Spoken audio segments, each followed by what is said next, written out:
Hello everyone, welcome to our new class. आज कर रहे हैं class 10th chapter 10 human I and colourful world.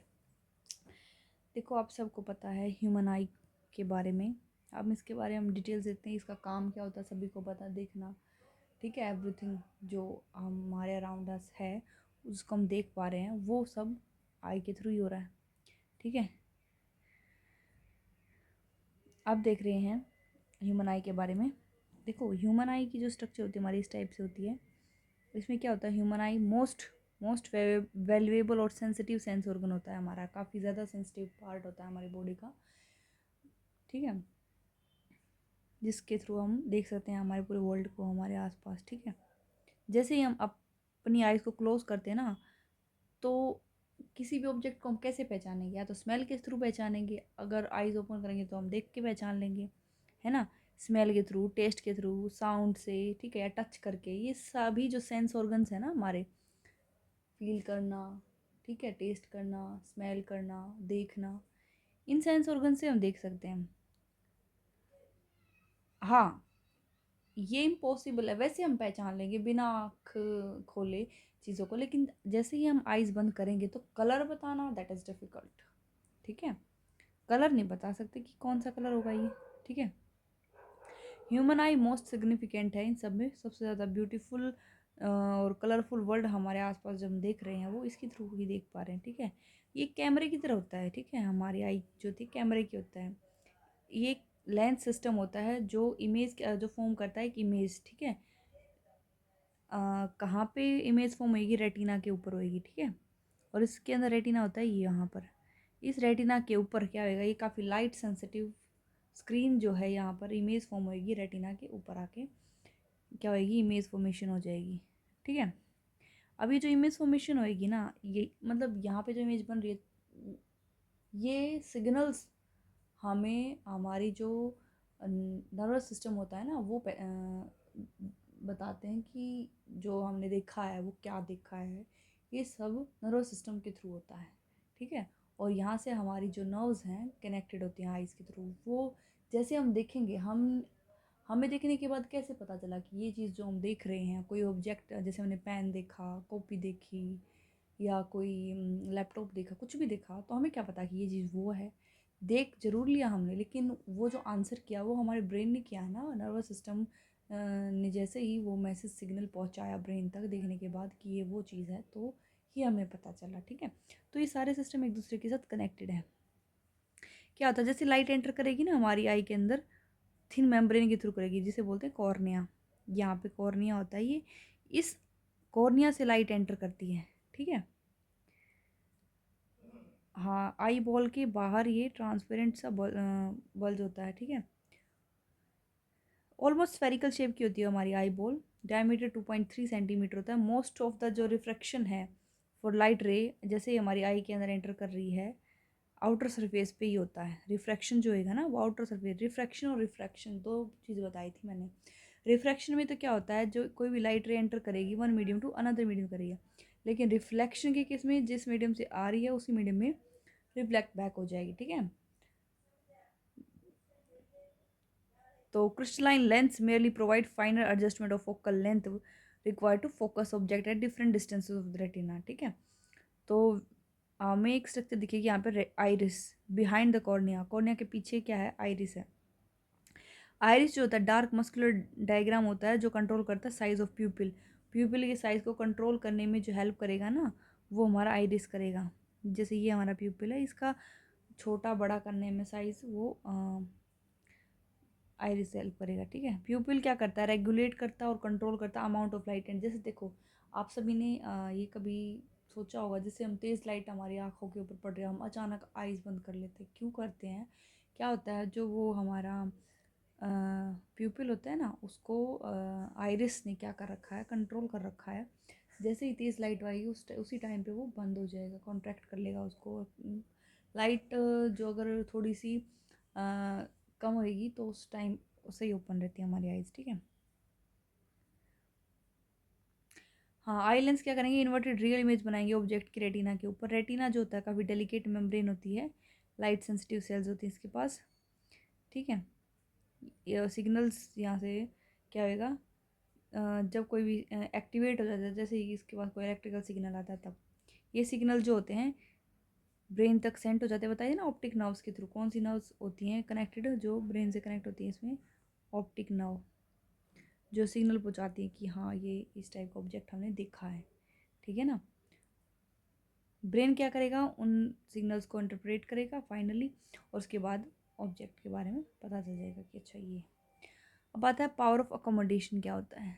देखो ये जो सब मैं बता रही हूँ आपको, यहाँ पे हमने देखा है प्रीवियस ईयर क्वेश्चंस पेपर में, सीबीएसई और एचपीएससी बोर्ड में 10th क्लास में, यहाँ से या तो आपको अलग अलग पार्ट पूछ सकता है, कोई भी पार्ट पूछ लेगा कि आइरिस कौन सा काम करता है, प्यूपिल क्या करता है, कॉर्निया क्या करता है, या फिर 5 नंबर में ह्यूमन आई का स्ट्रक्चर विद एक्सप्लेनेशन आ जाएगी, स्ट्रक्चर बताओ और एक्सप्लेन, किसी भी तरीके से वो पूछ सकता है। सो यहाँ तक ये सब था। ठीक है। अब आता है पावर ऑफ अकोमोडेशन में क्या होएगा। आई लेंस जो होता है वो एक जेली लाइक मटेरियल फाइब्रस इनसे मिलके बना होता है। ठीक है। Its curvature can be modified to some extent by ciliary muscle से, ये इसका जो कर्वेचर है मॉडिफाइड होता है। ठीक है। अब उस कर्वेचर में थोड़ा बहुत चेंज आएगा ना आई लेंस की, तो देखो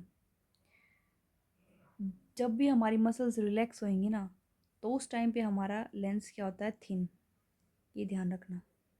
जब हमारी सिलरी मसल्स जो होती हैं वो रिलैक्स करेंगी ना, तो उस वक्त लेंस हमारा थिन हो जाएगा। फोकल लेंथ क्या होएगी, इंक्रीज। ठीक है। फोकल लेंथ क्या होएगी, इंक्रीज उस टाइम पे। उस वक्त हम डिस्टेंट ऑब्जेक्ट को क्लियरली विजिबल कर सकते हैं जब हमारी फोकल लेंथ इंक्रीज होगी तब। अगर कोई ऑब्जेक्ट बिल्कुल क्लोज ले आते हैं हमारी, बिल्कुल दूर वाला तो हम आसानी से देख लेंगे। ठीक है। उस टाइम पे हमारी जो लेंस होता है वो भी थिन हो जाएगा और रिलैक्स करेंगे काफ़ी। जैसे ही बिल्कुल क्लोज ले आएंगे ना, आइज़ के पास ले आएंगे कोई भी ऑब्जेक्ट को, तो सिलरी मसल्स कॉन्ट्रैक्ट हो जाएंगे। उस कंडीशन में आपने देखा हो, बहुत पास लाने के बाद सिर में दर्द हो जाता है हमारा बिल्कुल, और ब्लर ब्लर सा दिखे, बिल्कुल वो क्लियर दिखने के बजाय ब्लर दिखने लग जाता है। वो एक्चुअली में होना तो चाहिए बिल्कुल और क्लियर, लेकिन वो ब्लर हो जाता है। ब्लर होने की वजह से क्या होता है, हमारी में जो मसल्स है ना वो कॉन्ट्रैक्ट हो जाती है काफ़ी ज़्यादा। इससे आई लेंस का कर्वेचर भी बढ़ जाता है, आई लेंस काफ़ी ज़्यादा थिक हो जाता है उस टाइम पे। आई लेंस थिक कब हो जाता है, ये पूछ लिया जाए 1 नंबर में क्वेश्चन, जब कोई ऑब्जेक्ट बिल्कुल क्लोज आ जाए हमारे आइज़ के। ठीक है। तो फोकल लेंथ उस केस में हमारी क्या होगी, डिक्रीज हो जाएगी, इसलिए हम उस ऑब्जेक्ट को नहीं देख पाएंगे। बिल्कुल ब्लर्ड हमें वो दिखेगा कि क्या है ये चीज़, सिर में दर्द भी शुरू हो जाएगा उस टाइम पे। ठीक है। तो जो एबिलिटी होती है आई लेंस की एडजस्ट फोकल लेंथ, उसी को अकोमोडेशन कहते हैं। कि हमारी जो आइज़ होती है ना, आई के अंदर आई लेंस होता है, उस आई लेंस की एबिलिटी कितनी है कि वो फोकल लेंथ, कितनी फोकल लेंथ तक को एडजस्ट कर सकता है, वो अकोमोडेशन होती है। हाँ, एक मिनिमम लिमिट होती है, वो होती है 25 सेंटीमीटर फ्रॉम आइज। वो नॉर्मल दूरी होती है जहाँ से हम देख सकते हैं। इससे कम या ज़्यादा हो गया, कम हो गया, इससे कम का आपको नहीं दिख रहा, तो मतलब आपको नियर साइटेडनेस है, और दूर, इससे दूर का नहीं दिख रहा तो आपको फार साइटेडनेस है। ठीक है।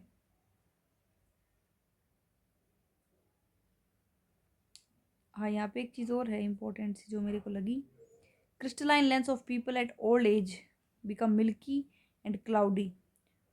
ये जो लेंस होते हैं ना ओल्ड एज में आने के बाद, लेंस काफ़ी क्लाउडी और मिल्की हो जाते हैं। उस कंडीशन को कैटरेक्ट बोलते हैं। उसको या तो पार्शियल लॉस हो जाता है विजन का, या कंप्लीट लॉस होता है विजन का। ठीक है।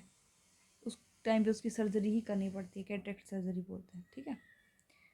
अभी इनके डिफेक्ट्स ही पढ़ेंगे हम, defect of vision and their correction देखने वाले हैं। ठीक है।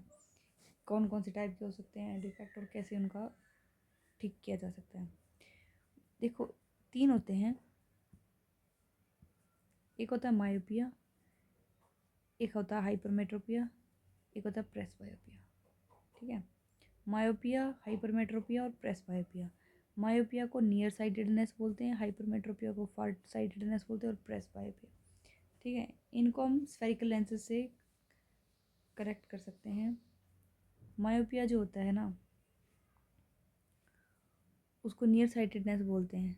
देखो ये भी आ सकता है अलग से, 3 नंबर में भी पूछ सकते हैं, और सारे पूछ लिए तो 5 नंबर में भी पूछ सकता है।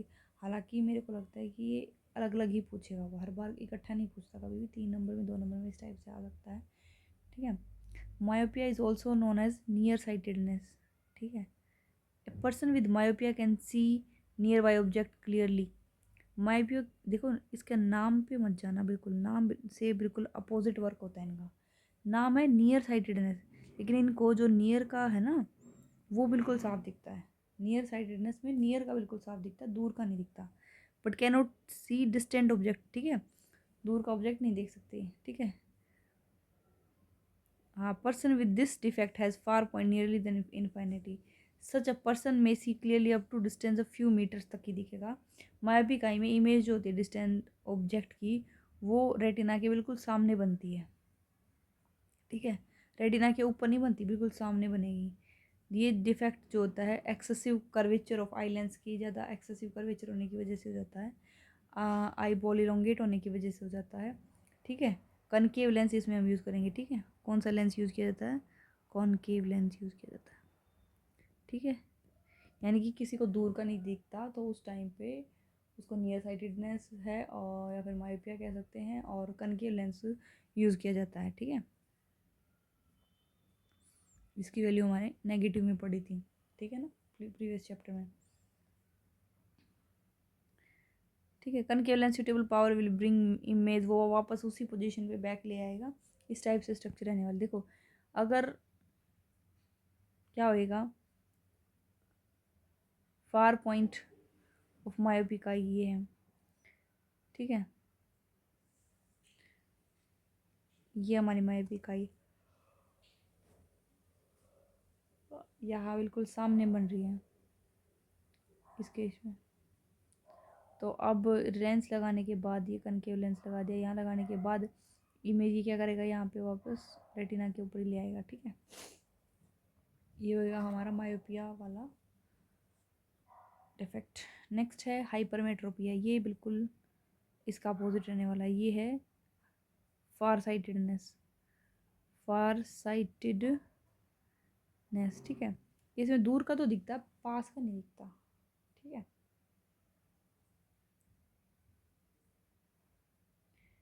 सो नॉर्मल जो डिस्टेंट होता है वो होता है 25 सेंटीमीटर। इससे दूर का नहीं दिखता तो समझ लो फार साइटेडनेस है उसको। ठीक है, कंफर्टेबली फील पढ़ नहीं पाता 25 सेंटीमीटर से दूर वाले उस ऑब्जेक्ट पे, उस पॉइंट पे क्लोज हो जाएंगी। रेटिना के बिहाइंड इमेज बनेगी इस कंडीशन, यहाँ पे, यहाँ होनी चाहिए। ठीक है, फोकल लेंथ आई लेंस की काफ़ी लॉन्ग हो जाएगी, आई बाल जो है बिकम टू स्मॉल हो जाएंगे। डिफेक्ट को ठीक करेंगे कन्वेक्स लेंस से। ठीक है, कन्वेक्स लेंस से यूज़ करेंगे।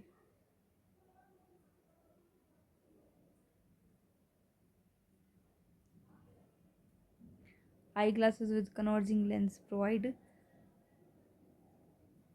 Focusing power for forming image of retina. ठीक है, इस टाइप से स्ट्रक्चर आप बना सकते हो। नेक्स्ट है presbyopia. Power of accommodation of eye usually decrease with ageing के साथ, आप सबको पता है अकोमोडेशन पावर धीरे धीरे एज के साथ कम होती जाती है। मोस्ट पीपल क्या करते हैं, near point gradually recede away, they find it difficult to see nearby object को, पास का उनको दिखना बंद हो जाता है, बिना आई ग्लासेस यूज़ करे वो नहीं देख सकते। ठीक है, दिखना ही बंद हो जाता है इस कंडीशन में। ग्रेजुअल वीकनिंग, सिलरी मसल्स इस केस में हमारी वीक हो जाती हैं, और फ्लेक्सिबिलिटी आई लेंस की वो भी डिमिनिस्ड हो जाती है। ठीक है, इसमें बहुत मायोपिया भी होगा और हाइपरमेट्रोपिया दोनों हो सकते हैं। ठीक है, उसमें बाईफोकल लेंस यूज़ किया जाएगा। Common type bifocal lens consist, दोनों कनकेव और कन्वेक्स दोनों लेंस होंगे उसमें। ठीक है, अपर पोर्शन में कनकेव होएगा जो फैसिलिटेट करेगा डिस्टेंट विजन को, और लोअर पार्ट में कन्वेक्स होएगा जो नियर विजन में काम आएगा। ठीक है, सर्जिकल से होते हैं आज के टाइम में तो सब। ठीक है, सो ये थे आपके सारे डिफेक्ट्स विज़न के। आई होप यहाँ तक क्लियर हो गया होगा हर पॉइंट। ठीक है ना। सो नेक्स्ट लेक्चर में नेक्स्ट पार्ट करेंगे, ठीक है। आज इसमें इतना ही करते हैं, ठीक है। ओके।